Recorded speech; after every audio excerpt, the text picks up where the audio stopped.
Oh, Michael Jordan. Stop it.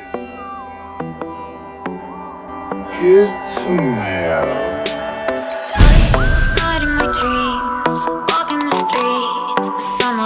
What's up, Dank homies? Nero here, and today we're going to be talking about the best melee weapon in the game, the Legion. Now, please mind, when I say the best, I do not mean the most fun. Everybody has their own personal preferred playstyle, but when I say that this weapon is the best, I say that this weapon does the job of a melee weapon better than every other weapon in the game, including killing things. So to make this thing, you're going to need this amount of credits, this amount of plastoids, neuros, and nanospores, but you're going to need another weapon called the Thipido.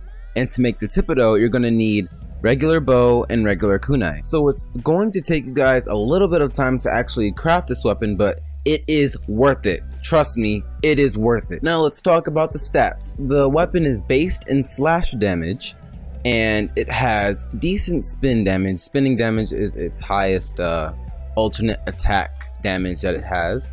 It has a 5% critical chance and a 2 times critical multiplier and 30% status chance, which is just beautiful. This weapon also has a passive that isn't included in the description of the weapon. Anytime you proc anything with the weapon, you will get a buff that will give you 15% extra attack speed, and it will also add 100% toxin damage to your base damage, which means that it will also scale with base damage increasing mods like Prime Pressure Point, Spoiled Strike, and many other mods that increase the base damage. And when modded right, you should be able to just one-shot hordes of high-level enemies, like level 200 enemies in the void. I can one-shot them easy with this weapon. Now, I have 3 builds for this weapon. I have one build for Warframes that use Zenurik and don't have any stealth abilities, like this one. I have another build for Naruman users, and I have a build for Warframes that use Zenurik and use stealth abilities like Ashe, Navarra, and Loki. Now this build in particular is for those who don't use Naruman. I have Primed Fury for attack speed, I have Prime Pressure Point for 150% melee damage, and I have Primed Reach because this weapon can reach pretty far, so you might as well increase that with this mod. I have Condition Overload, which, like I said on the passive, it has a 100% of proccing Toxin along with the things that you mod it with. So you have Viral, Slash, Puncture, and Toxin all together to increase this percentage here. I have Drifting Contact for 10 seconds of combo duration and status chance. I have these 2 mods here to equal Viral, and I have Buzzkill to increase the slash damage. And the more you increase your slash damage, the higher the bleed procs do. Now the stance for this weapon actually only has 1 combo to it, but it changed really well with its spin attack and its charge attack. So when you want to attack, you want to do E, hold E, you know, that normal combo, like so. Then you want to slide, do it again, slide, charge attack, like so. It goes like really fast when you really chain it all together. Now I'm going to do this a little bit different from how I normally do it. After I talk about a specific build, I'm going to demonstrate it right after. So this is the build that doesn't use Naruman and doesn't use any stealth abilities, but I will use some of Inaros' abilities so I can heal myself. So without further ado, let's see what it can do.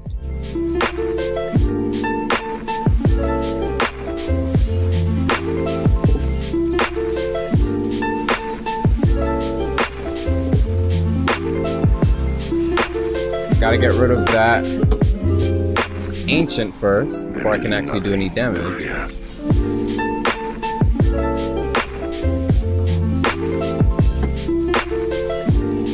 There we go.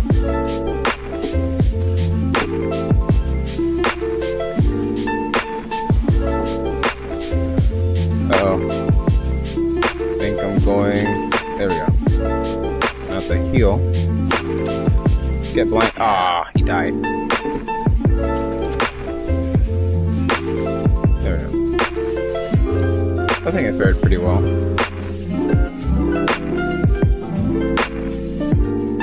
You think? Wait, where's the last guy? Wait. I see what you mean.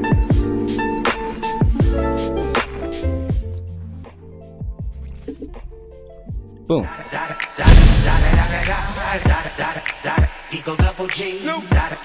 Now for the Norman build, you need to use a Warframe that would normally use Norman, which also happens to be Inaros. Now this is the Norman build, and it is a little bit different from the normal build, where instead of viral I have gas, because when in stealth, gas damage does so much damage that it's completely ridiculous. And then I have Maiming Strike instead of Condition Overload, which I didn't have Maiming Strike before, but I saw a lot of the comments and you guys said I should use Maiming Strike.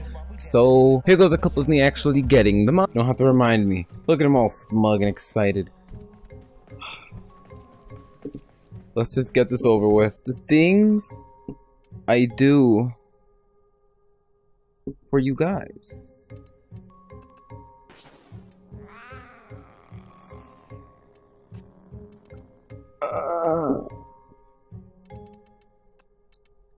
So you guys can have quality builds. It's just gonna be like ripping off a band-aid, yo. Just like ripping off a band-aid. Okay. Critical chance, critical damage, primed heated charge. For Maiming Strike. Jeez. Ah! It hurts. It hurts. It is done. And he's a limbo.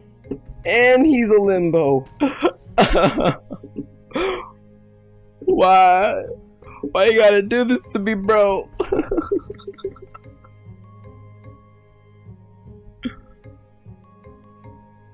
Oh, man. Okay, now this time I made the test a little bit harder for myself. I put 2 corrupted ancients, 2 corrupted bombards, and I even put in a corrupted nullifier in there, and 3 corrupted heavy gunners. But this should be pretty easy because every time I spin, I'll turn invisible and the enemies won't see me. And also there is a slight buffer between when you turn invisible and you start doing stealth damage. So like when I first turn invisible and for the first like second or two, it's not going to be stealth damage, but then you'll start seeing stealth damage when you see a bunch of yellow numbers. So I'm going to stop rambling and let's get into the test.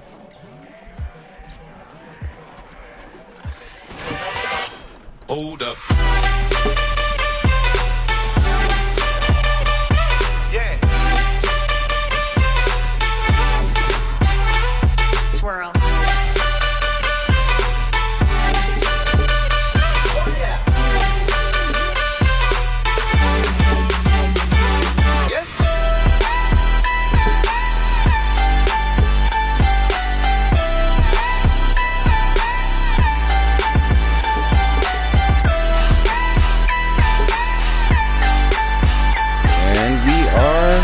Done. Oh, well, no, this one more guy. Oh, he scared me. Also, here goes a clip of me using the same exact build on level 200 enemies, and I didn't record it, but I did go up to 275 enemies with the same exact build, and as you can see, I'm still one-shotting a lot of the enemies. Also, the reason why you can't exactly see me is because I was having a lot of lag, and whenever I turned invisible, I couldn't exactly see myself. But also, if you notice down in the bottom right corner, you'll see that my combo multiplier is up to 2,120 at this point. That's because this build kind of relies on the combo multiplier when it comes to extremely high level content. Now, if you don't want to rely so much on the combo multiplier and you want to straight away do a whole bunch of damage, and I believe that you'll still be able to take on level 200, level 300 enemies with this build, then what you can do is replace Drifting Contact with Condition Overload. You'll still increase your combo, but it just won't last as long, so you just have to really be on top of your game.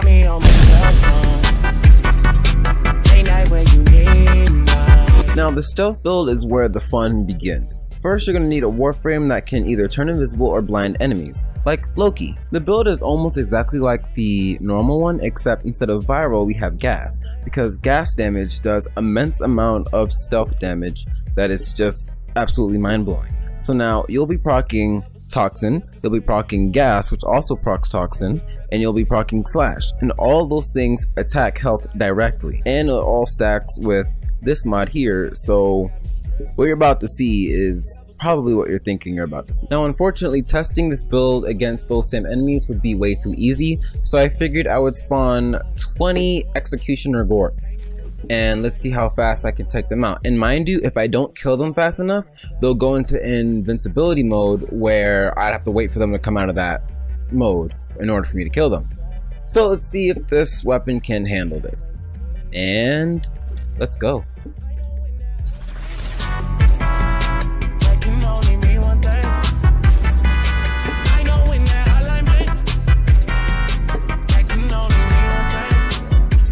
Since I left the city, you and me, we just don't get along. You make me feel like I did you wrong, going places where you don't belong.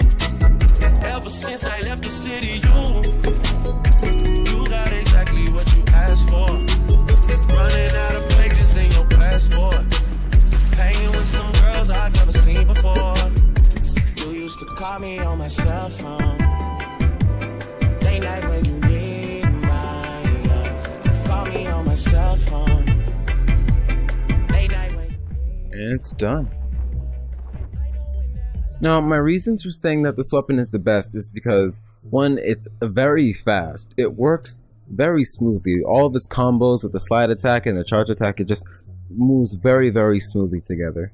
It works well with just about every single Warframe, no matter what their skills or their playstyle. It just seems like the go-to weapon for every Warframe, at least in my opinion or how I see it. It scales very well, where you can kill enemies at like level 300 pretty easily. It has very high bleed and toxin damage. It ignores armor and shields. It can be used for endgame content, kills all high enemies faster than every other melee. I mean, it doesn't kill Battlelists very fast, high level Battlelists, because they don't get procced, and most of its damage is coming from proc. And it even kills faster than Ashe plus Covert Lethality Dagger, which this weapon would actually be even better on Ashe, because Ashe has a passive that can increase the base damage of Slash. I was actually even able to take out some pretty high level enemies in the Index using the Norman build. And normally I would go in using the stealth build and I would go in for much longer, but I just wanted to test this out and it did work pretty fairly. And that was me going in solo, which I probably would have gone even further if I was absolutely solo and didn't have those stupid AI with me, because that mag, I swear, she's out to get me. In conclusion, I would have to say that this weapon is maybe the lightest of melee weapons. Everything just blends together so perfectly, and I truly do believe that this is the best melee weapon out of all the weapons I've tested, out of all the builds I've seen. This is just the go-to weapon. And like I said in the beginning of the video, best does not mean most fun, so you should stick to the melee weapon that you feel best suits your playstyle. But math-wise, this is the best weapon out of all the other melee weapons, from what I find. I could be wrong. I don't think I'm right about everything, but I strongly believe that I'm right about this one. And these are just my speculations, so I want to see down in the comment section what you guys think is the best melee weapon in the game, or even the best primary or best secondary, and I'll do some tests with it and see what I can find. I honestly just can't wait to see the absolute chaos that will go down in the comment section of one person saying, but this weapon's better than this one. No, this one's better than this one. Because normally that always happens in region chat, so I want to see that happen down in the comment section. But that's all I have to say for this video, and I hope you guys enjoyed it, and if you did, go ahead and leave a like, and I hope it was helpful to you guys, and let me know if you guys are going to be using the Legion as well after seeing this video. I would love to see that feedback. And if you guys haven't subscribed yet and you want to be part of the Dank Homie family and you want to see some dank Warframe daily videos, somewhat daily, I don't even know what this channel is anymore. But if you want to see some stuff and you want to become part of the Dank Homie family, then go ahead and subscribe. And I will see you guys later. Peace! Don't change, don't change. Even though life ain't the same. Say, don't change, don't change, don't change. Life gon' make it happen anyway. Say, don't change, don't change, don't change. Even though life ain't the same. Say, don't change, don't change, don't change.